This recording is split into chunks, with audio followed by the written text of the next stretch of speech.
Assalamualaikum warahmatullahi wabarakatuh.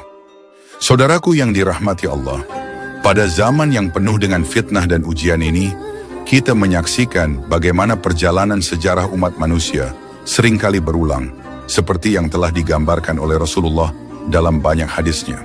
Di antara kisah yang akan kita telusuri adalah tentang bangsa Rum, yang dahulu dikenal sebagai bangsa besar yang mendukung Islam dan menyebarkan cahaya kebenaran. Namun, di penghujung zaman, bangsa ini akan menghadapi ujian besar, sebuah pengkhianatan yang akan mengguncang dunia dan mempengaruhi arah perjalanan umat Islam. Mari kita simak kisah ini dengan hati yang terbuka, sebagai sebuah pelajaran dan peringatan bagi kita semua, untuk selalu menjaga keimanan dan ketakwaan di tengah gejolak zaman yang terus berubah. Kisah bangsa Rum yang mengkhianati Islam saat akhir zaman.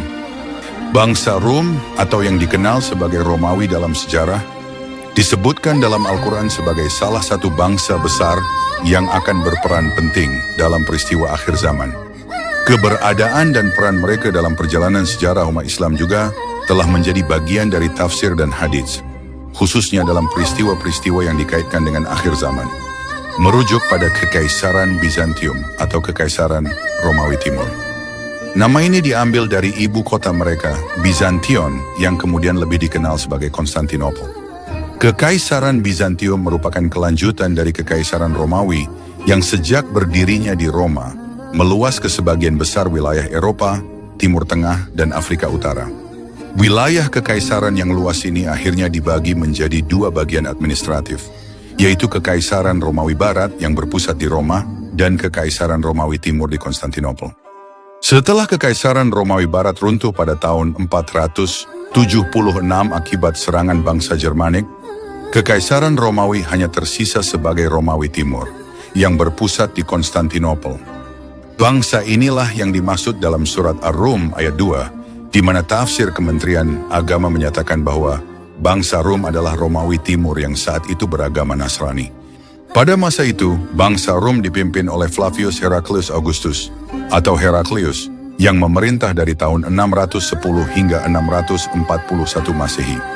Menurut tafsir Ibnu Katsir, mengemukakan bahwa bangsa Rum merupakan keturunan Al-Ish bin Ishaq bin Ibrahim, lebih spesifiknya dari Bani Ashfar, yang notabene adalah salah satu cabang Bani Israel.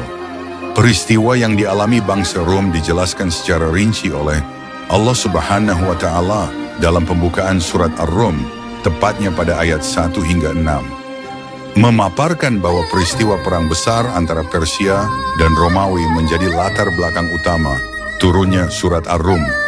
Konflik antara Persia dan Romawi ini memicu polarisasi dukungan di kalangan masyarakat Arab.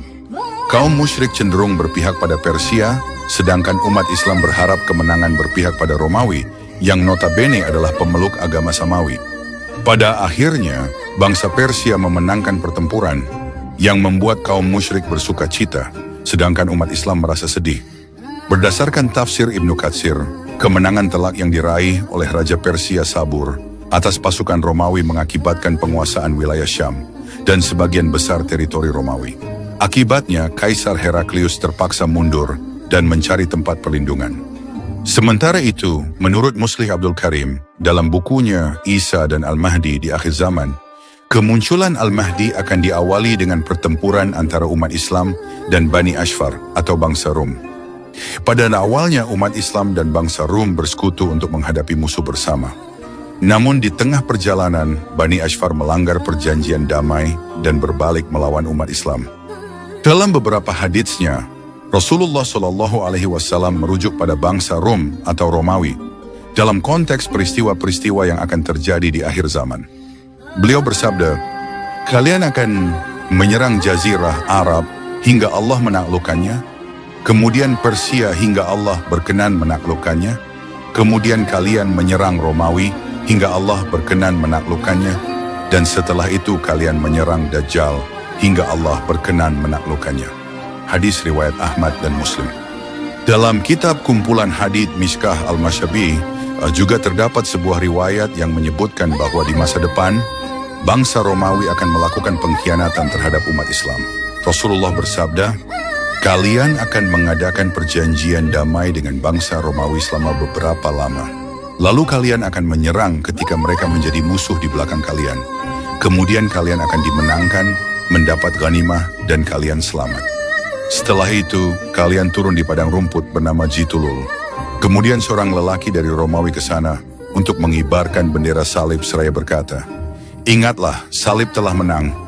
Mengetahui seruan kaum salib tersebut membuat Muslim yang murka mendekati dan memukulnya. Saat itulah bangsa Romawi berkhianat dan bersiap untuk memobilisasi pasukannya sebagai persiapan pertempuran dahsyat. Lalu umat Islam mengobarkan perang melawan mereka hingga terjadi pertempuran dan Allah memuliakan golongan tersebut dengan kesyahidan. Tempat tinggal umat Islam dalam pertempuran di akhir zaman ini terletak di Al-Gawthah. Hal ini disebutkan dalam riwayat Abu Darda radhiyallahu anhu. Rasulullah bersabda, pada saatnya nanti umat Islam akan terkepung di Madinah Al-Munawwarah hingga mereka berada jauh dari benteng-benteng mereka di Silah, Syahih Al-Jami. Silah dalam riwayat ini adalah sebuah tempat dekat Khaybar. Demikianlah kisah tentang bangsa Rom yang akan mengkhianati Islam di akhir zaman. Sebuah pengingat bagi kita semua untuk tetap waspada dan menjaga iman, agar kita tidak terperosok dalam godaan dunia yang penuh fitnah. Semoga kita selalu diberi petunjuk dan kekuatan oleh Allah untuk tetap berada di jalan yang benar.